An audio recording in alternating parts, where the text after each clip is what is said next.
चला तर आज संध्याकाळी जेवणासाठी काय मेनू बनवला आहे ते पाहूया. तर चपात्या बनवलेत, कुकरमध्ये इंद्रायणी तांदळाचा भात बनवला आहे,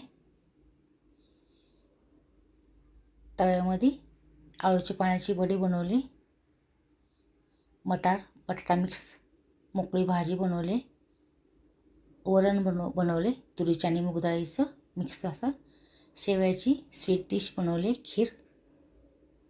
आता हे सगळं आपलं जेवण तयार झाले. आता आपण ताटात वाढायला घेऊया. तर मी ताट घेतले, त्यात 2 वाट्या ठेवूया. तर एका वाटीमध्ये पहिल्यांदा आपण शेवयाची खीर घालूया. तर मस्त अशी शेवयाची स्वीट डिश तयार केली आहे मी. एका वाटीमध्ये वरण वाढूया, भात वाढूया, मटार बटाट्याची मिक्स भाजी वाढूया, चपाती वाढूया, आळूची वडी वाढूया. तर आपलं ताट जेवणासाठी तयार झाले. आता नैवेद्य दाखवून आपण जेवणासाठी ताट घेऊया. आवडलं तर लाईक शेअर सबस्क्राईब करा.